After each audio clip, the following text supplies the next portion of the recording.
friends, welcome to my channel English for All. Today in this video we will discuss linking devices no sooner than, hardly when, provided, as if, till, until and though. Okay, let's start. दोस्तों ये last video है अपना linking devices का, ठीक है ना। इसके अंदर मैं इस पार्ट में लिंकिंग डिवाइसेस को ख़त्म कर दूंगा। तो अपन ने पिछले जितने लिंकिंग डिवाइसेस देखे थे उसके अलावा कुछ और हैं, उसको अपन देख लेते हैं। सबसे पहला है नो सूनर देन, ठीक है ना। नो सूनर देन, ये ध्यान में रखना, ये कंपाउंड लिंकिंग डिवाइसेस इनको बोलते हैं, क्योंकि नो सूनर आता है उसके साथ देन आता है, ये ध्यान में रखना, ठीक है ना। तो no sooner had I reached the station then the, यहाँ स्पेलिंग थोड़ी सी मैंने गलती की है दोस्तों, ये देन इसको इस तरह से पढ़ना, ठीक है ना। Then the train left. No sooner had I reached the station, इसके साथ हमेशा हैड आता है, पास परफेक्ट टेंस आता है, और फिर उसके साथ देन आता है और उसके साथ पास सिंपल टेंस आता है। इसका अर्थ ये होता है कि मैं ट्रेन, मतलब मैं स्टेशन पर पहुंचा ही था कि ट्रेन वहां से निकल गई। इस यूज में अपन नो सूनर देन का यूज करते हैं, उसमें पास्ट परफेक्ट और पास्ट सिंपल का कॉम्बिनेशन होता है दोस्तों, ठीक है ना। No sooner had I reached the station then the train left, ठीक है। तो यहाँ पर अपना no sooner then linking device है। इसी तरह से no sooner had he reached home then it started raining, ठीक है ना। तो no sooner had he reached home then I started raining, then it started raining. तो यहाँ पर भी आप देखोगे, यहाँ पर पास्ट परफेक्ट और पास्ट सिंपल का कॉम्बिनेशन है। इन दोनों सेंटेंस को नो सूनर और देन जोड़ रहा है, ठीक है। तो नो सूनर के साथ देन आता है, THEN आता है, ध्यान में रखना दोस्तों, THEN नहीं आता है, ठीक है। यहाँ पर लिखा हुआ थोड़ा सा मिस्टेक हो गई है। इसके अलावा नेक्स्ट लिंकिंग डिवाइसेस की अपन बात करें तो वो होती है हार्डली व्हेन। ये भी वही सेंस देता है, हार्डली व्हेन।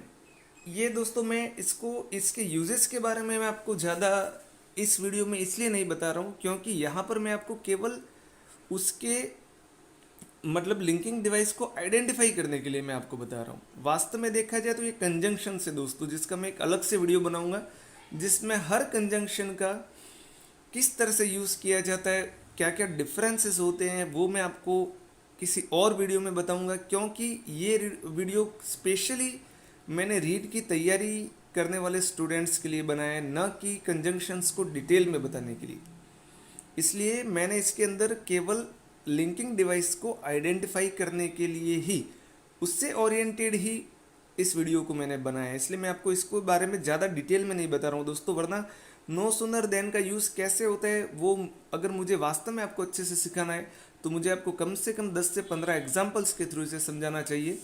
लेकिन वो मैं अभी नहीं कर रहा हूँ इसको, क्योंकि अभी मैं केवल रीड की तैयारी के हिसाब से उसके सिलेबस के अकॉर्डिंग इस वीडियो को मैंने चलाया है। बाकी मैं कंजंक्शन का एक और वीडियो डालूंगा, उसे आप ज़रूर पढ़िएगा। आप डेफिनेटली इन सारे लिंकिंग डिवाइस तो तब मैं नहीं कहूँगा, तब उनको मैं कंजंक्शन कहूँगा, तो उस समय आप कंजंक्शन को और अच्छे से सीख पाओगे, ठीक है। तो hardly had I reached the station when the train left, मैं स्टेशन पहुंचा ही था कि ट्रेन वहां से चली गई। यहाँ पर भी पास्ट परफेक्ट और पास्ट सिंपल का कॉम्बिनेशन रहेगा दोस्तों, ध्यान में रखना।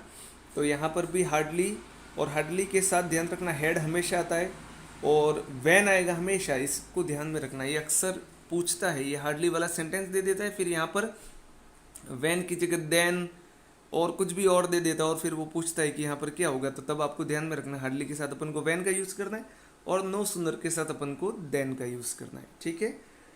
We had hardly reached the school when the class started, हम स्कूल पहुँचे ही थे कि क्लास स्टार्ट हो गई। दोनों के बीच में ज़्यादा गैप नहीं होता है जहाँ पर इन दोनों एक्टिविटियों के बीच में। तो यहाँ पर अपन ये कहेंगे कि हार्डली व्हेन लिंकिंग डिवाइस का यूज़ हुआ है, ठीक है। नेक्स्ट देखते हैं टिल अनटिल, ये दोनों यूज़ होते हैं दोस्तों, और ये मैंने आपको बताया था इसके पहले वीडियो में अपन ने अनलेस देखा था। अनलेस कंडीशन को दर्शाता है, शर्त को, और टिल अनटिल जो होता है वो टाइम को दर्शाता है, समय को, ठीक है ना। दोनों का एक ही यूज़ है। इसको देखते हैं किस तरह से यूज़ करते हैं अपन। I will wait here till you return, मैं यहाँ इंतज़ार करूँगा जब तक कि तुम वापस नहीं आते। I will wait here till you return, ठीक है। इसी तरह से तो ये अपना लिंकिंग डिवाइस हुआ। इसी तरह से he waited until I return. अब देखना टेंस का हमेशा ध्यान में रखना, यहाँ पर फ्यूचर सिंपल है तो अपन ने यहाँ प्रेजेंट सिंपल, यहाँ पर ये पास्ट सिंपल है, तो यहाँ पर भी अपन ने पास्ट सिंपल का यूज़ किया है, ठीक है। तो he waited until I return, तो यहाँ पर अंटिल आई रिटर्न यूज हुआ, ठीक है। फिर आता है प्रोवाइडेड, प्रोवाइडेड यानी ऑन कंडीशन, ये कंडीशनल की तरह यूज होता है।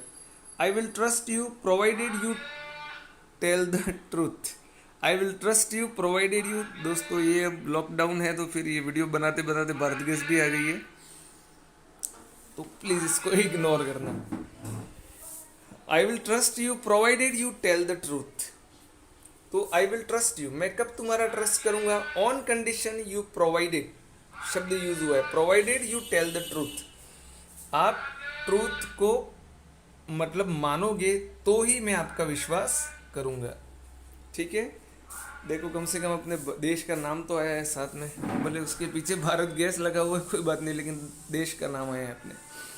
I will help you provided you obey my order, I will help, मदद कब करूंगा, प्रोवाइडेड यानी ऑन कंडीशन, ये इफ की तरह यूज हो रहा है। देखो दोस्तों पहले वाले सेंटेंस को अगर मैं कहूं I will trust you if you tell the truth, मैं तुम्हारा विश्वास करूंगा अगर तुम सच बताओगे, तो वही यहां पर इसने प्रोवाइडेड का यूज करके बताया है कि आई विल ट्रस्ट यू, मैं तुम्हारा विश्वास करूंगा अगर तुम सच बताओगे। तो ऑन कंडीशन, इधर ध्यान रखना, ये बताया ऑन कंडीशन, तो वही अपन इफ का यूज भी कर सकते हैं, लेकिन आपको इफ के यूज में क्या सावधानी बरतनी है वो मैंने आपको पिछली वीडियो में बताया है। यहाँ पर अपन प्रोवाइडेड पर ही फोकस करते हैं। I will help you provided you obey my order, मैं तुम्हारी मदद करूंगा अगर तुम मेरे आदेश को मानो, if you obey my order, तो वही बात यहाँ पर प्रोवाइडेड के द्वारा दर्शाई है, ठीक है। फिर आता है दोस्तों एज इफ, एज इफ आपको ध्यान हो तो मैंने पास्ट सिंपल का यूज जब मैंने आपको बताया था तब इसका यूज हमने देखा था। एज इफ का यूज होता है इन द वे, जैसे कि मानो कि, ये एज इफ का यूज जब करते हो तो ये बात ये दर्शाता है कि वो एक्चुअल है नहीं, लेकिन ऐसा बिहेव कर रहा है उसकी तरह से। कैसे, जैसे कि he behaves as if he were a doctor, वह ऐसे व्यवहार करता है जैसे कि वो डॉक्टर है, but he is not a doctor, वो डॉक्टर नहीं है, ठीक है ना, लेकिन वो ऐसा बिहेव कर रहा है, ठीक है ना। ये कंडीशनल सेंटेंस की तरह यूज होता है।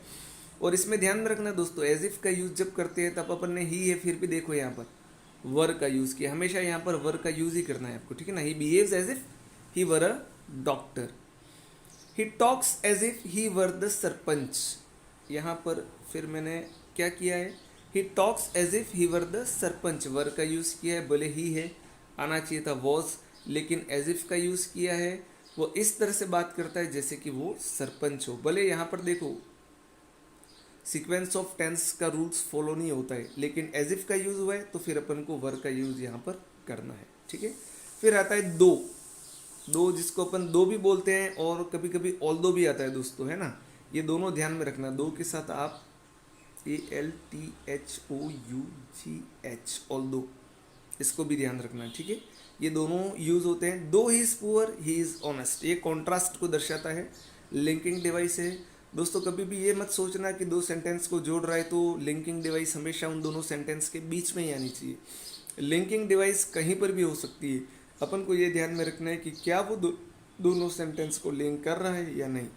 तो he is poor he is honest, वास्तव में कैसे होगा, ही इज़ पुअर दो ही इज़ ऑनेस्ट, लेकिन ऐसा होता नहीं है। ये दो स्ट्रक्चर जो होता है वो दो हमेशा आगे यूज होता है। दो he is poor he is honest, भले वह पुअर है लेकिन वो ऑनेस्ट है, ठीक है ना। तो ये कॉन्ट्रास्ट को दर्शा रहा है, तो दो का यूज हुआ। इसी तरह से दो is rich he is unhappy, भले ही वह अमीर है लेकिन वो खुश नहीं है। तो यहाँ पर अपन ने दो लिंकिंग डिवाइस का यूज किया, ठीक है दोस्तों। लिंकिंग डिवाइसेस का चैप्टर यहाँ पर ख़त्म होता है। अगर आपको इससे संबंधित कोई भी क्वेरी हो, कोई भी प्रॉब्लम हो, तो आप डेफिनेटली मुझे मेरे डिस्क्रिप्शन बॉक्स में आपको मेरा व्हाट्सएप नंबर भी मिल जाएगा, मेरा पेज भी मिल जाएगा, फेसबुक पेज, मेरी साइट भी मिल जाएगी ब्लॉग स्पॉट पे, और मेरा व्हाट्सएप नंबर भी है।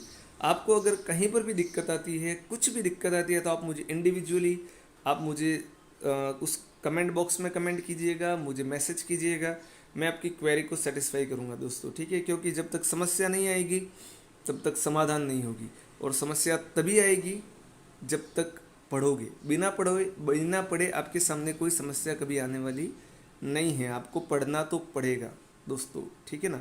आप पढ़ोगे, आप एक्सरसाइज हल करोगे, तो डेफिनेटली आपके सामने प्रॉब्लम आएगी, और प्रॉब्लम अगर आएगी तो उसका कोई ना कोई सॉल्यूशन निकलेगा, या तो मेरे माध्यम से निकलेगा या किसी के भी माध्यम से निकलेगा, लेकिन समस्या आनी ज़रूरी है, और समस्या आने के लिए पढ़ना ज़रूरी है। ठीक है दोस्तों, तो इस सीरीज़ को अपन लिंकिंग डिवाइसेस की सीरीज़ को एंड करते हैं। नेक्स्ट सीरीज़ में अपन सब्जेक्ट वर्ब एग्रीमेंट यानी कॉनकोड को देखेंगे।